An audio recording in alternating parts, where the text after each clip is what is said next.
Assalamualaikum warahmatullahi wabarakatuh.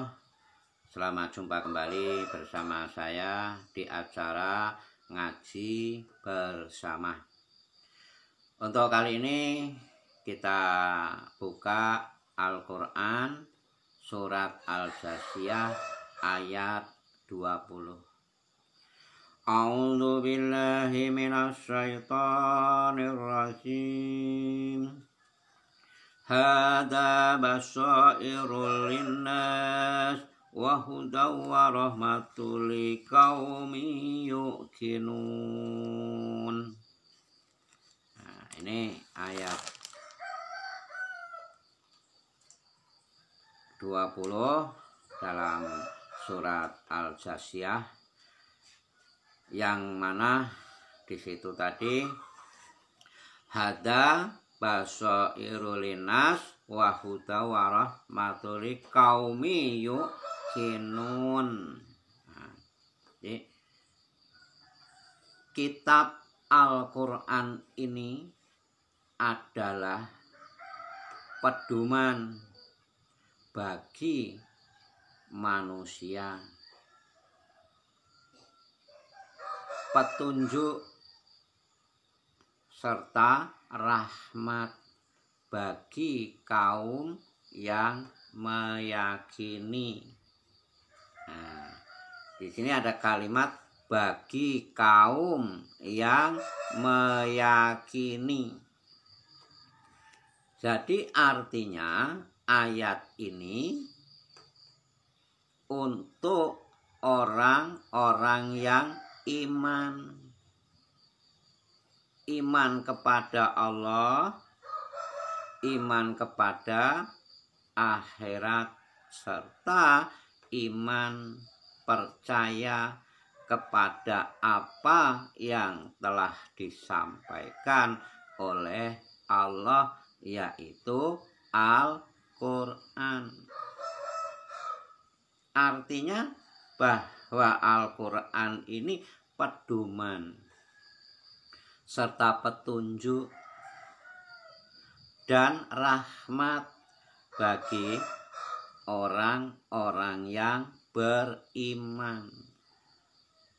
Nah, tanda orang yang beriman kepada Allah dan Al-Quran ini tentunya mereka yang mengambil pelajaran, yang mengambil petunjuk dari Al-Quran.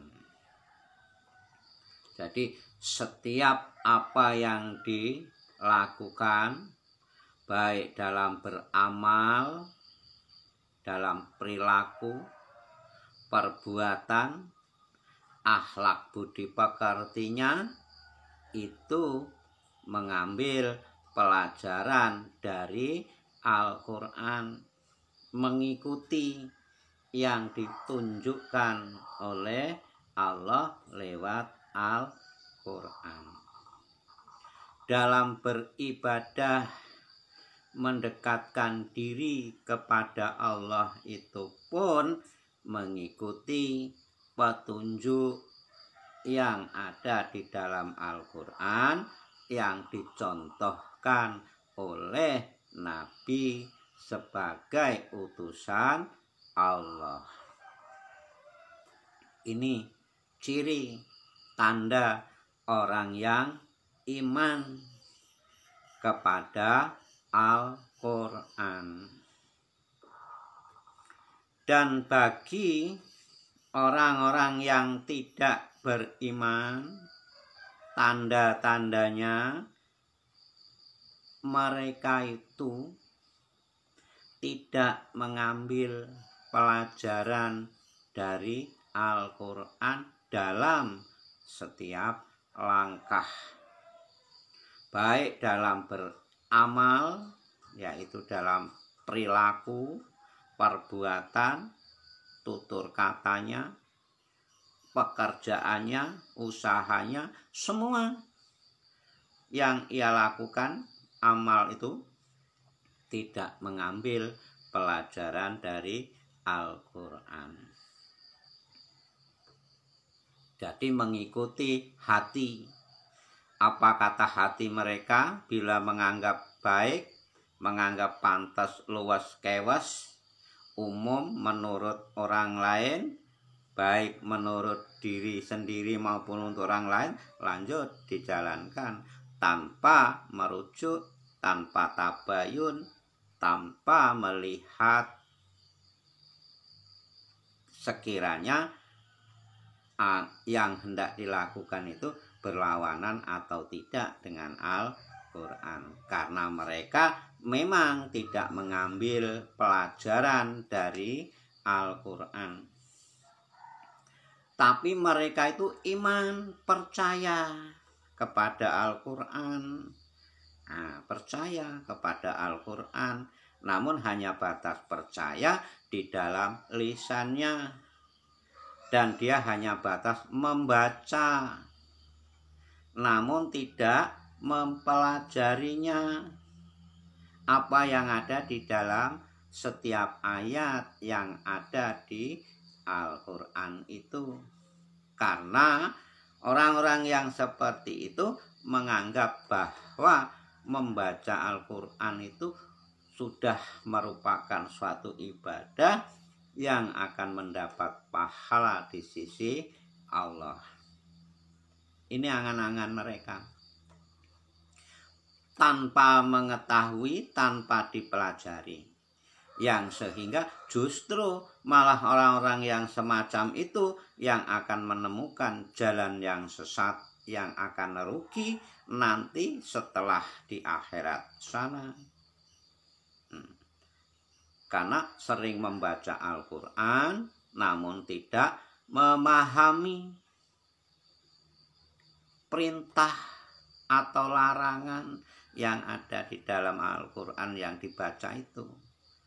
Yang sehingga masih juga melakukan suatu perbuatan yang tercela, yang keji, yang mungkar, bahkan maksiat, padahal membaca Al-Quran. Itu tanda orang yang tidak beriman, yang tidak mau mengambil pelajaran dari Al-Quran. Jadi imannya itu hanya batas di lisannya saja, yang mana di situ wa minan nas mayaqulu amanna billahi wa bil yaumil akhir wa ma hum bi mu'minin. Mereka berkata kami beriman kepada Allah dan hari akhir, padahal sesungguhnya mereka itu bukanlah orang-orang yang beriman. Sama, mereka mengatakan beriman kepada Al-Quran, namun dia tidak mau mengambil pelajaran dari Al-Quran. Malah yang diambil peninggalan para nenek moyangnya, para mbah-mbahnya, para orang-orang terdahulu. Sementara bila disampaikan ayat-ayat Al-Quran, bila diterjemahkan Al-Quran, maka terasa panas dadanya, kupingnya kayak kemasukan orong-orong, resah, gelisah, timbul fitnah, hasud, hujat.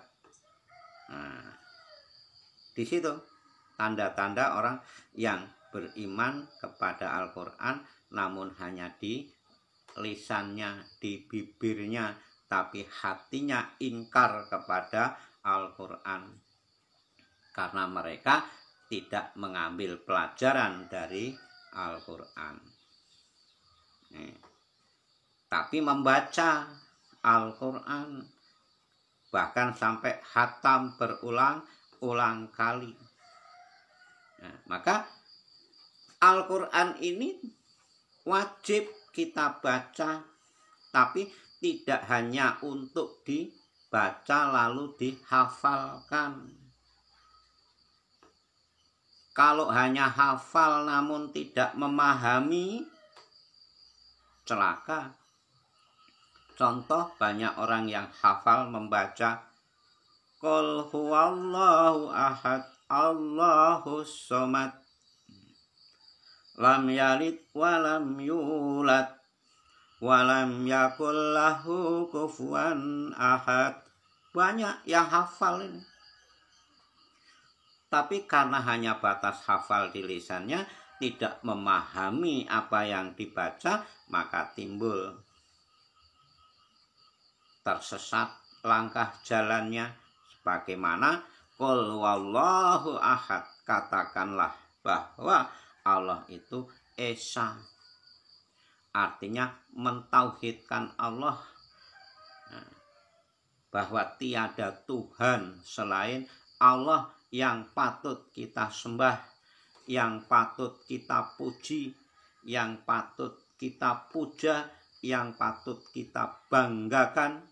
Namun pada hakikatnya masih banyak yang memuja, memuji keramat, memuji para arwah leluhur yang terdahulu, bahkan membanggakan hartanya, jabatannya, anaknya, dan lain sebagainya. Yang sehingga timbullah terjadi satu kemusyrikan, karena menyekutukan Allah, yang mana di situ qul wallahu ahad, hanya tiada Tuhan selain Allah di situ tadi, namun masih membanggakan yang selain Allah. Allahus somad, Allah tempat meminta sesuatu yang seharusnya meminta kepada Allah dengan doa,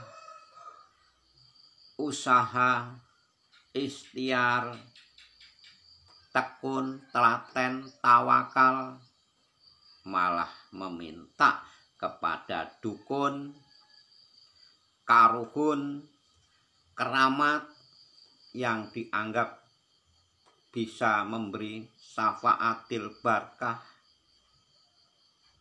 Nah, di sini padahal apal membaca Al-Quran. Lam yalid walam yulad, Allah itu tidak beranak dan tidak pula diperanakkan. Artinya Allah itu tidak punya sekutu. Tapi masih banyak orang yang menyekutukan Allah dengan yang lain. Contoh, menganggap bahwa Isa Al-Masih itu dianggap Tuhan. Nah, di sini padahal hafal Al-Quran. Maka Al-Quran itu wajib kita baca, kemudian kita pelajari. Setelah kita pelajari, kita pahami. Setelah paham, baru kita amalkan dalam kehidupan ini. Maka insya Allah mudah-mudahan yang demikian ini, maka akan terwujudlah bahwa Al-Quran itu merupakan petunjuk, pedoman, serta rahmat bagi kaum yang meyakini itu tadi. Nah, tapi kalau hanya batas dibaca dan dihafalkan, namun tidak dipahami, tidak dimengerti, yang sehingga tersesat jalannya. Yang seperti itu orang yang akan menemukan satu kerugian di akhirat nanti. Karena orang-orang yang hafal Al-Quran itu, yang tidak memahaminya itu, tentunya mereka tidak akan bisa mengubah dirinya yang buruk menjadi yang baik. Bahkan malah justru merasa dirinya paling baik, merasa dirinya paling benar, karena nggak paham dengan apa yang ada di dalam Al-Quran. Sini contoh yang sering kita baca di setiap malam Jumat atau di Jumat pagi. Kita ambil itu di ayat 60. Alam ahad ilaikum ya bani adama alla ta'budu syaiton innahu aduwwum mubin. Bukankah aku sudah katakan kepadamu, wahai anak cucu Adam, agar kamu tidak menyembah setan. Sungguh, setan itu musuh yang nyata bagimu. Ini Yasin yang sering kamu baca, yang hafal. Nah, bahkan hafal, namun tidak dipahami, maka tidak paham, yang sehingga ada peringatan Allah bahwa kita jangan menyembah setan, malah justru jadi setan. Jadi setan. Setelah baca Yasin, ngobrol ngerasani tanggane, menghujat sana menghujat sini, fitnah sana dan fitnah sini. Nah ini. Padahal habis dibaca. Wa anibuduni handa siratam mustaqim. Dan hendaklah kamu menyembahku, inilah jalan yang lurus. Baru dibaca, hafal. Dan hendaklah kamu menyembahku, inilah jalan yang lurus. Namun membaca Yasin berulang-ulang kali sampai hafal, tidak melaksanakan sholat, tidak mau berhijab, bahkan kerjanya ngerompi. Nah, ini artinya jelas bahwa Al-Quran itu tidak cukup dibaca lalu dihafalkan. Hafal Al-Quran, semua yang ada di bumi ini hafal Al-Quran, namun bila tidak memahami, tidak dipahami, maka tidak akan bisa mengamalkannya. Ini karena di dalam Al-Quran ini tadi, surat Al-Jasiyah ayat 20 cukup jelas sekali bahwa hatta basairun nas wa huda wa rahmatul liqaumi yuqinun. Nah, jelas kan? Hada basairul linnas wa huda wa rahmatul liqaumi yuqinun. Kitab Al-Quran ini pedoman bagi manusia, petunjuk. Lah kalau kita sering membaca Al-Quran bahkan sampai khatam, sampai hafal, namun tidak mendapatkan petunjuk, contoh tanda-tanda orang yang hafal Al-Quran tidak mendapat petunjuk itu, yaitu tadi. Mereka masih menyekutukan Allah, masih membangga-banggakan hartanya, jabatannya, anaknya. Nah, sini. Bahkan masih menganggap bahwa Isa itu adalah Tuhannya. Bukannya meminta kepada Allah, malah justru meminta kepada dukun, keramat, makam wali. Nah, ini sesatnya di situ. Padahal hafal. Surat Yasin yang harusnya kita baca, kita pahami, lalu kita terapkan dalam kehidupan, malah justru dibaca di kuburan, dihadiahkan untuk orang yang sudah mati. Di sini, padahal hafal, namun tidak mempelajari, maka tidak paham dengan Al-Quran itu, yang sehingga tersesatlah jalan hidupnya, baik di dunia ini maupun di akhiratnya nanti. Karena Al-Quran ini merupakan satu petunjuk dan rahmat. Jadi orang-orang yang mendapatkan petunjuk dari Al-Quran ini, tentu mereka itu akan mendapatkan suatu rahmat, yaitu kemuliaan, ketentraman, kedamaian dalam hatinya. Jadi hidupnya damai, tentram, guyub, rukun. Maka terwujudlah suatu Islam itu rahmatan lil alamin. Nah, ini karena seringnya mendapat petunjuk dari Allah. Maka sering kita membaca Al-Quran, semakin sering kita memahami Al-Quran, maka akan semakin mendapatkan petunjuk dan akan semakin dimudahkan dalam segala urusan, baik dunia ini maupun akhiratnya. Namun kalau kita menghafal Al-Quran tapi tidak memahaminya, maka ibarat orang berjalan itu tidak dalam gelap gulita. Ora roh jeglungan, apa menggo, apa gubangan, bahkan tretong kebo, tretong sapi barang tidak mergo ora roh. Nah, jadi tidak bisa membedakan yang hak dan yang batil, tidak bisa membedakan antara yang halal dan yang haram. Sebagaimana contohnya yaitu tadi, suruh sholat malas, suruh berhijab juga malas, suruh berinfak bersedekah juga iman. Nah, bila dinasihati keras hatinya, kerjanya suka ngerompi, suka menghujat, suka menfitnah, gibah, inilah dapatnya orang yang membaca Al-Quran, menghafalkan Al-Quran, namun tidak memahami dan tidak dipelajari, tidak dipahami, maka timbul terjadi satu kesesatan di kemudian hari. Ku rasa ini dulu yang ku sampaikan, ada kurang dan lebihnya, saya mohon maaf, mungkin karena itu kebatasan ilmu pengetahuan saya. Saya mohon ampun kepada Allah Subhanahu wa Ta'ala dan mohon maaf kepada para sahabatku sekalian. Saya akhiri. Assalamualaikum warahmatullahi wabarakatuh.